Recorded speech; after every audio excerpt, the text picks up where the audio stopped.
Don't Waste This Podcast is a completely independent podcast. It was written, recorded, edited, and produced by me, Amanda. It would mean the world to me if you would like and subscribe and share this with your friends if you think that they would like this podcast.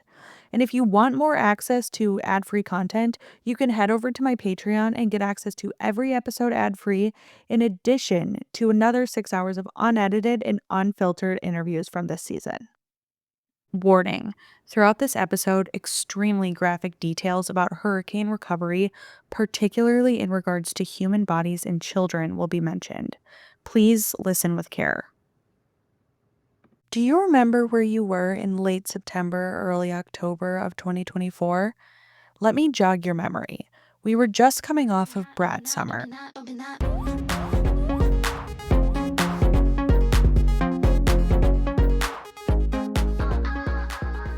Rapper Sean P. Diddy Combs was arrested on federal charges including racketeering and sex trafficking.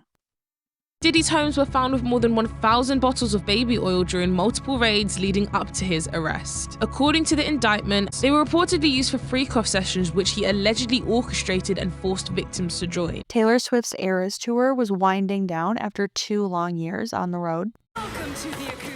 In our pop culture lead, nearly 2 years, 149 shows, and an estimated $2 billion later, that's a billion with a B, Taylor Swift's Eras tour has reached its end game. Her final appearance. And we were at the height of what I would consider the strangest election cycle in recent U.S. history. In Springfield, they're eating the dogs, the people that came in. They're eating the cats. They're eating the pets of the people that live there. You think you just fell out of a coconut tree? You exist in the context of all in which you lived and what came before you. But as summer turned to fall and we ditched Charlie XCX for Sabrina Carpenter, disaster hit the Atlantic coast of the United States, and it became one of the most devastating natural disasters in American history. In Hurricane Helene's wake, devastation and destruction stretching as far as the eye can see. We were not prepared for this. The powerful Category 4 storm causing damage in at least 10 states. Hardest hit, North Carolina, where every single county has been impacted. And we're dealing with a situation that is unlike anybody's ever seen. The town of Asheville isolated, cut off from power, water, and cell service. Homes and businesses destroyed, testing the resilience of its residents. My business and my job and my livelihood and all that. So, I don't know. But honestly, listening to news reports from the time doesn't capture just how awful this storm was. Part of that is because the storm didn't hit hardest on the coast of Georgia and North Carolina, and its impact was more heavily felt inland, areas of North Carolina, Tennessee, and Georgia that are very rural and not used to experiencing hurricanes like the coasts of the United States are. The death toll is way more than 107 people, but I've been boots on the ground in Western North Carolina for a few months, and I can tell you that number is not even close to the truth. Locals and volunteers are quietly saying the same thing. The death toll is much higher. This is a clip from Breaking Point News on TikTok, an organization that has spent months surveying the damage to Western North Carolina specifically. And they are far from the only people reporting this. It actually seems to be the consensus opinion from North Carolina locals. I don't think people realize how bad Hurricane Helene was. Hurricane Helene was so bad, it displaced thousands of people. Not only did it displace thousands of people, it killed thousands of people. The freaking news will say hundreds, it was thousands. I live here, baby. It was thousands. It was so bad. It was sweeping houses away from the ground up, literally. There was this one lady, she got swept up and she got stuck in the freaking current and she got pinned between so it's like a fence, and she got pinned against it with the water crane. She couldn't get up and she drowned. There was a guy that lived in a trailer, because around here, that's what a lot of people do. They'll live in a trailer or they'll just live with the bare minimum because around here, the food supplies itself and whatever. But he was crawling out of his camper and he got stuck in the current because he was trying to get out of his camper because the current took him away and he passed. Here's another clip from TikToker Brianna Honey. She and Breaking Point News will both be linked in the description if you'd like to check out more on their videos. Now, if you think like I do, you may be wondering why the official death toll, according to the National Hurricane Center, is 250 people when these people are saying that thousands died. My mind immediately went to government conspiracy or cover up. But when you hear from locals desperate to get coverage for this story, their answers seem to be less conspiratorial and more practical. Mainly, recovery efforts are very difficult for crews to do, and a lot of people who lived in this area lived off the grid, so they're harder to account for. And I had to explain to him something that had to be explained to me, even as a rescuer. When I watched the National Guard and they confirmed that the smells I had been smelling were most likely bodies, I was like, well, where are they so I can get to them? You can't get to them. They're crushed in debris. They're up in trees. They're under sediment. They're under sand. Unfortunately, it will be a very long time before you find all these people that are missing. And I haven't even had internet, so I don't even know what the number is. And they don't have a number here yet because we're still getting communication. This clip is from an interview done about a week after Hurricane Helene hit, and it speaks a bit to why recovery missions were so hard to do.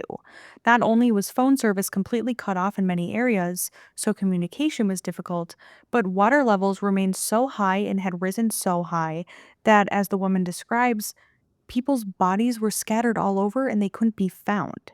I can't imagine what she was going through, knowing she could smell dead bodies, but feeling helpless because she and others were unable to recover them. So not only was recovery itself difficult, but as you will hear in the next clip, knowing who was missing in the first place was very difficult because of communication and because it was hard to know who had been in the area at the time the storm came through. DMORT stands for Disaster Mortuary Operational Response Team. They recover the bodies, and the bodies are never put on the death toll until they've been identified. So they'll be, like from 9/11, there's bodies that was never identified, although they probably had a pretty good count of how many people was there or missing. But in a situation like this where so many people was homeless in Nashville, they got swept away, a lot of homeless camps there. Some people say they could be 1,000, 2,000 more deaths because last count there was 102 people in North Carolina.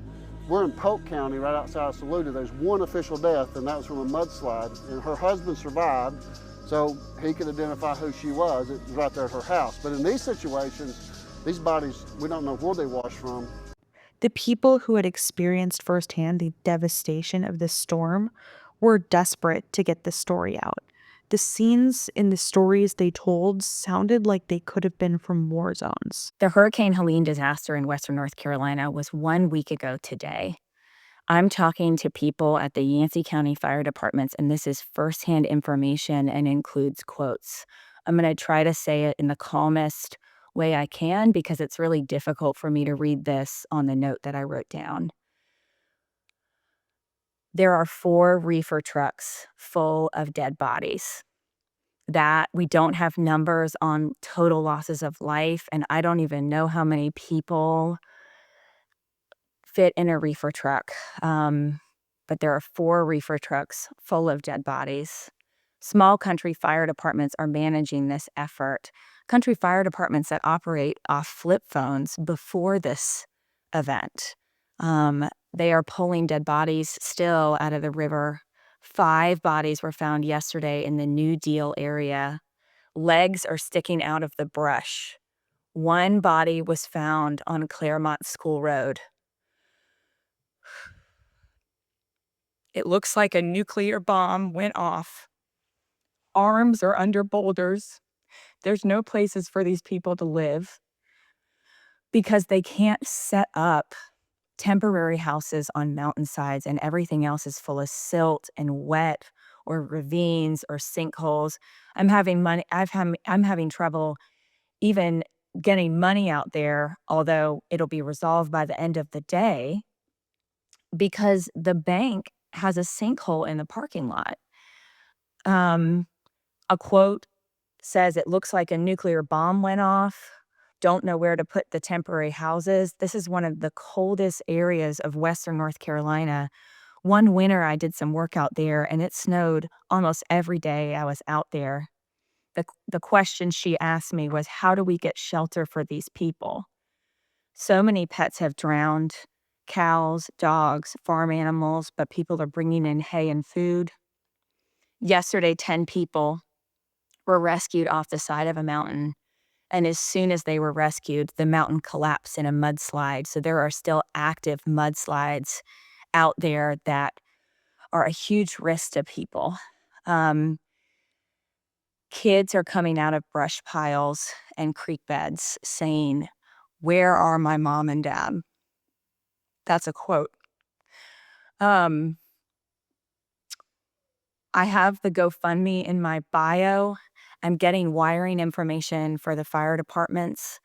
Um, getting money to these people as soon as I can. I'm keeping track on a spreadsheet. I'm going to release where I'm sending the money and how much for total transparency. I'm a nurse practitioner locally. I'm a psychiatric nurse practitioner locally. And I just really hope you can help these people.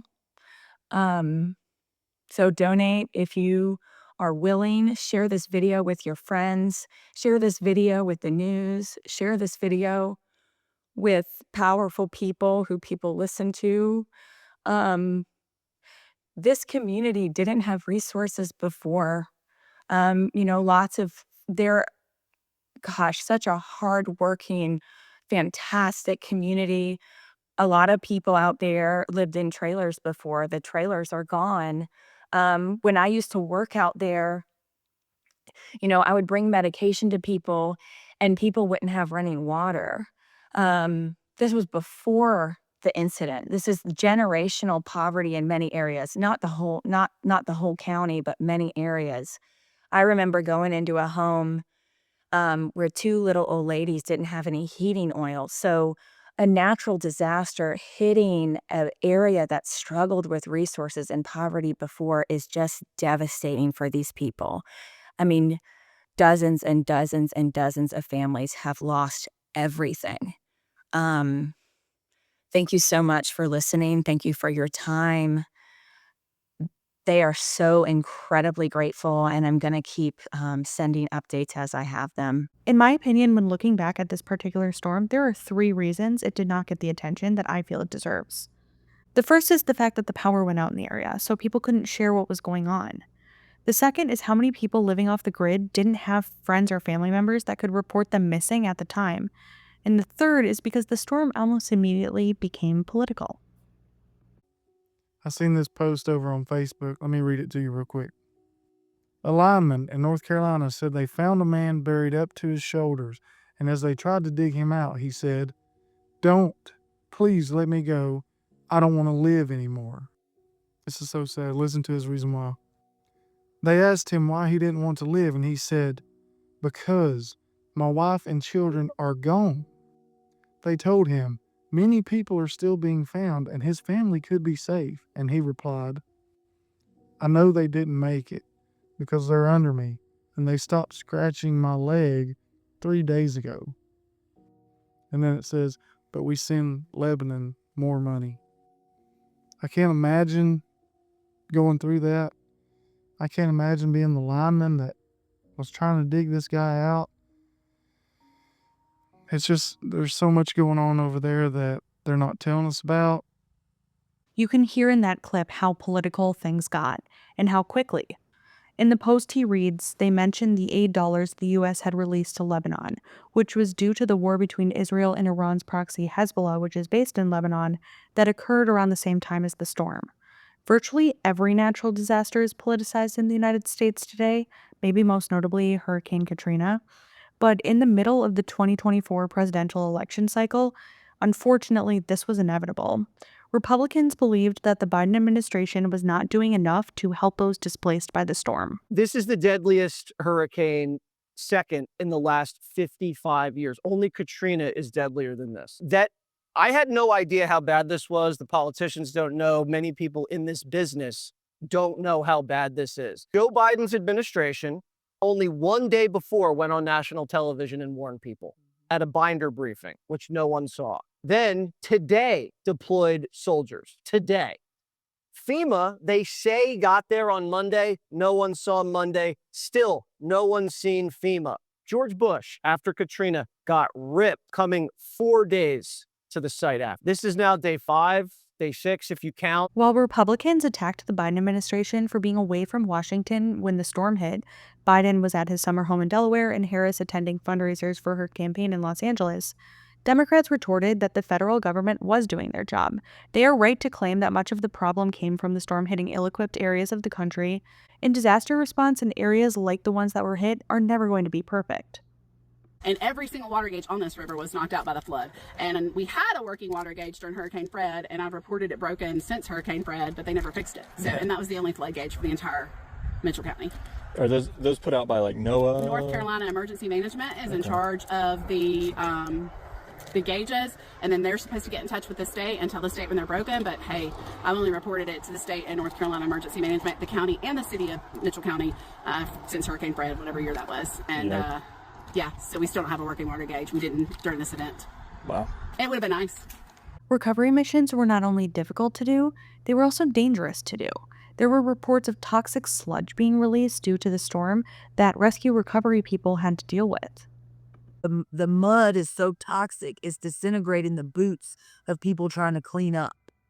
So we have a real problem in our river that was the purest and cleanest water in the world is now completely toxic and disintegrating people's boots.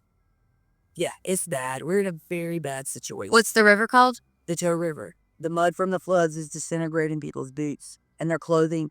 And my friend that lives down there says that when you wake up in the morning, it has a green haze over it. And they're having nosebleeds and coughing up blood. So anybody near these things is in serious trouble. Where do all these toxins come from? Well, so here in Mitchell County, we have the purest quartz in the world. So we have 2 mining companies that have been mining, and conveniently both of their processing locations are on the water. So I'm assuming there may have been some leakage. And then so I'm not sure what those chemicals could be, but I know it's toxic and it's disintegrating people's boots. And I'm assuming that's where it came from. Democrats also pointed out that Republican Governor of Georgia, Brian Kemp, and Republican Senator from North Carolina, Tom Tillis, both praised the Biden administration's efforts during Hurricane Helene. So I just spoke, the president just called me yesterday afternoon. I missed him and called him right back. And he just said, hey, what do you need? And I told him, you know, we got what we need. We'll work through the federal process. He offered that if there's other things we need, just to call him directly, which I appreciate that. Look, I've lived in North Carolina for almost 30 years. I've seen a lot of storms come through this state. I'm actually impressed with how much attention was paid to a region that wasn't likely to have experienced the impact that they did. The unique nature of just the sheer land mass and then the unique terrain within Western North Carolina is very challenging. Are we going to score? You never score an ace on a disaster response, but the only thing more difficult than a hurricane response is what we've seen in the western part of the state. We have a certain muscle memory and experience with positioning assets out on the coast because you have time. Here, this was right out of, this is a new playbook for anybody who thinks that any level of government, anybody here could have been prepared precisely for what we're dealing with here, clearly are clueless. They're doing a great job. You can always work harder. There's always kinks in the slinky. We're working them out behind the scenes, but I think we're all here to send a message that we're working together, and I'm pretty proud of the effort that's been done now. I was able to speak to a government official in one of the states affected who would like to remain anonymous so he can keep his job. He told me this. One day, we set up dozens of points of distribution pod sites where we will, we'll set one up in a county, and that's where we'll send the water, the food, the supplies for them to distribute out. One day, we got told by FEMA around 4:00 in the afternoon that they did not have any MREs for us for the next day. So we had no meals ready to eat, ready for our population that devastated. Sorry, you're out. You're SOL. We ended up having to, by 7 p.m. we had 2 C-130s lifting off of from Dobbins National Guard base in Cobb County all the way to Arkansas. Yeah, to Arkansas to go pick up 53 pallets of MREs that we had to coordinate ourselves through state mutual aid. So yeah, I mean, there's a couple stories like that where they just the feds just completely said, "Hey, we got nothing for you. Good luck." He also told me his theory as to why things were being misdirected. We're really good at taking care of ourselves, so we weren't screaming from the rooftops like some other folks. To the point where FEMA actually told us, because y'all weren't in the media complaining, DC wasn't sending things down to you. He also explained a few more things to me that only someone in local government would pay attention to. Basically, the fact that in this area of North Carolina, Georgia, and Tennessee that was hit by the storm, these buildings are not built to code that would withstand hurricanes. Also, all of their power lines are above ground versus below ground. So, this made it harder to get the power turned back on, and it made it easier for the storm to sweep away these people's homes. I think the last and most important thing he told me, and I've seen this come up over and over again when researching for this story, is that nobody predicted that the storm would hit this way. None of the reports said that the areas that would be hardest hit would be inland, and those people inland had experienced heavy downpouring for days before the flash flooding really hit. And it breaks my heart to hear the survivors talk about still suffering from paranoia from this. Literally everyone here, we all have PTSD. It starts to rain hard, everyone's scared. Because with Hurricane Helene, it rained for 3 to 4 days before we got hit by Hurricane Helene. So people are like, oh, it's just a little bit of rain. No, it had been storming for days prior before we got the initial hit. And then when we got the initial hit, it was like 8 in the freaking morning. I know that because I was getting ready for work. And you were like, oh, like, I think it'll get better. I think it'll get better. And then all of a sudden it got completely worse. Like the wind was blowing. It started pouring even harder. That's when the water started to rise. And then after we got the initial hit by Hurricane Helene, the second day, in my opinion, was the worst because that's when the water started to rise even more. And not a couple of inches, I'm talking about a couple feet. So, within days of the storm, Republicans and Democrats had the media fighting about who was and who wasn't mishandling the storm, rather than focusing on telling the stories of the victims of the storm. The story got so political that it became a campaign stop for the Trump campaign. And I've never seen something like that in my life, where a presidential candidate who was not currently serving in government visited a natural disaster site and tried to provide relief. As you know, our country is in the final weeks of a hard fought national election. But in a time like this, when a crisis hits, when our fellow citizens cry out in need, none of that matters. We're not talking about politics now. We have to all get together and get this solved. We need a lot of help. They have to have a lot of help down here. We look out for one another. We pull together, we pitch in, we persevere, and we pull it through. And that's why today I've come to Valdosta with large semi-trucks, many of them, filled with relief aid and a tanker truck filled up with gasoline, which they can't get now. And we'll be working to distribute it throughout the day. I just spoke to Elon. I'm getting him. We want to get Starlink hooked up because they have no communication whatsoever. And Elon will always come through. We know that. The irony here being that while Trump says this is no time to get political, everybody was getting political. Vice President Harris also made her campaign stop in North Carolina, which became a political scandal. And the federal relief and assistance that we have been providing has included FEMA providing $750 for folks who need immediate needs being met, such as food, baby formula, and the like. And you can apply now for anyone who's watching this who has been affected. There are FEMA personnel who are going door to door to interact personally with folks, especially those who do not have electricity. But also that aid, if you have electricity, can be applied for online. And I encourage people to do that. FEMA will just basically verify your address and then process should take hold.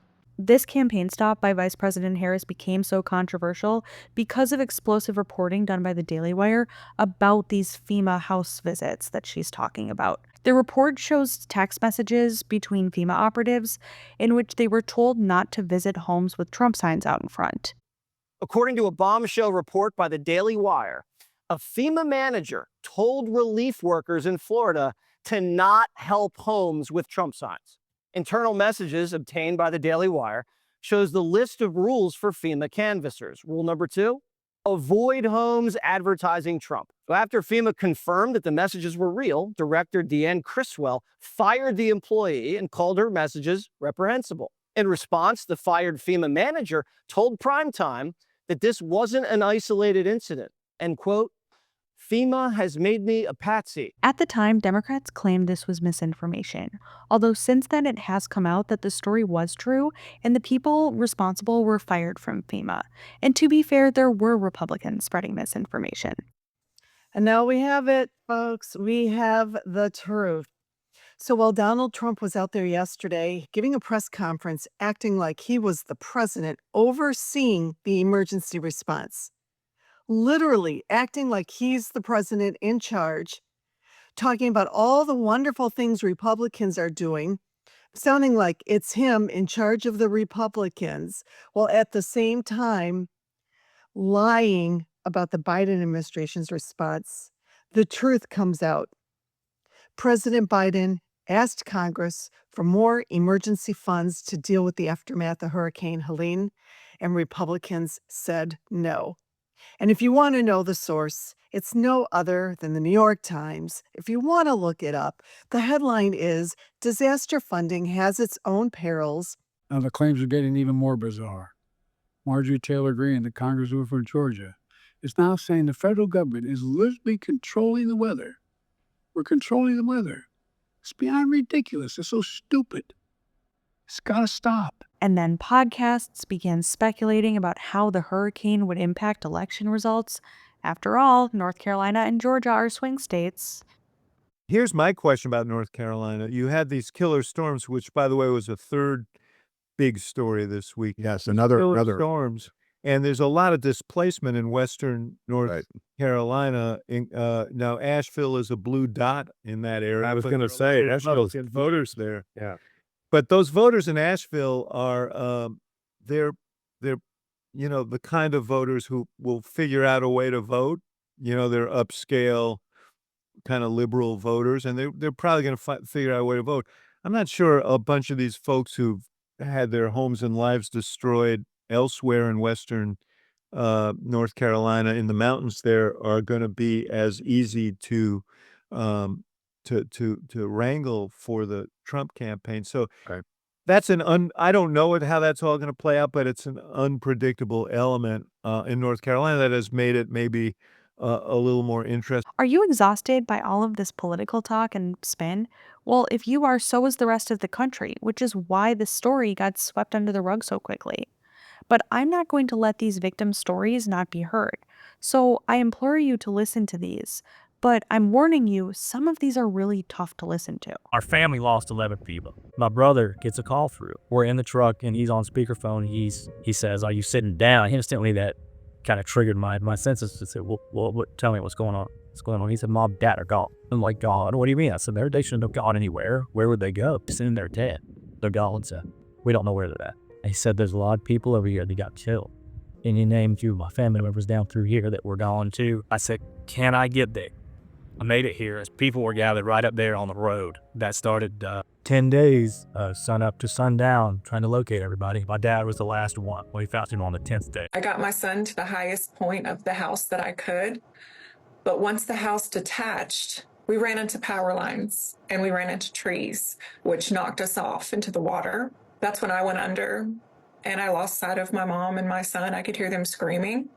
My dad was trying to fight for his life while in the water. He is, 73 years old, as my mother was. My son was 7. He didn't know how to swim. So my dad had to grabbed onto a branch or something and was holding on. But the last thing that I heard from my son was he was screaming for Jesus. And he was saying, "Jesus, please save me." That's the last words I heard out of my son's mouth. And that was when we separated. We all got knocked into the water into different ways. I didn't see them again. And I continued to float down, up and down through the water until I got trapped in a tree. I continued to look for them, but I heard nothing. I saw my mom screaming for my son at one point, and again, the last I heard from them was screams and screaming for Jesus. I mean, the stories coming out about this are just unbelievably heart-wrenching. I've had such a hard time making this episode, not just because listening to these stories is difficult, but because I feel like I'm pretty well informed on what's going on in the country, and I had never heard most of these stories at the time they were told. Families from this area had their entire lives uprooted virtually overnight, watched their loved ones, their pets, and their homes get swept away by this awful disaster. There's almost no one from this area of the country that was not affected themselves, or knows someone who was deeply affected, or experienced other challenges due to this storm. We booked a mountain vacation, not knowing that a hurricane was going to come and destroy the little town that we're supposed to be going to, and we cannot be refunded. We are still expected to go on this trip, not knowing if there's damage to the property, not knowing if the place is even accessible, not knowing if surrounding events and attractions are going to be up and running. But let me tell you, if you've been following like I have and I live in North Carolina, just the eastern part of it, then you know as well as I do, nothing's going to be open and running. I mean, even if it is, it's still not going to be the same. You pay X amount of dollars to go on a vacation with friends or with family. You expect to have a vacation, not try to figure out your way around barricades, not worrying about what's going to be open, what's not going to be open. I mean, hell, most of the time we're just going to worry about what's in our price range. Now we have a whole nother slew on our plate. I have spent the last hour this morning on the phone trying to figure out with Evolve because we booked through Airbnb, property management, Evolve. You know me, I don't like going through rental companies, and this is a prime example of why. Because they're telling me that they have to first get in touch with the owner before they can make any executive decisions. Oh, I'm sorry, isn't that what the owner pays you for? To make executive decisions, especially if a natural disaster out of anybody's hands happens? Not to make matters worse, how do we know that the owner doesn't live in the area and isn't stranded themselves? How do we know that the owner doesn't live out of state and doesn't even know what the fuck's going on? How do we know that we're even going to hear from the owner? So I have 5 days to cancel this reservation and only get a partial refund. A partial refund after a $2,500 trip for a week with my family of 6. Do not misunderstand me. I understand completely cancellation policies, house rules. I do this for a living. But when a natural disaster out of everybody's hands hits, I expect some sort of accommodation, sort of communication, some sort of understanding. Not get in your car, drive 5 hours from Eastern North Carolina to go to your vacation rental. Mind you, my parents are coming from Western Tennessee to Eastern Tennessee. Well, if you don't know, you do now. The roads of I-40 are washed out at the state line. What's frustrating is that all they can tell me is, we understand your concern. Do you? And what I do not like about this particular realty company, Evolve, is not hands-on. They are remote. There is no office in Hendersonville. So you talk to robots, you talk to recordings, you're texting customer service. Nobody knows what the fuck's going on. And this is just infuriating to me. But with all of that being said, I think as a short-term rental host myself, and an Airbnb host and doing this for a living, when a natural disaster hits in any part of the country, cancel all reservations and refund your people.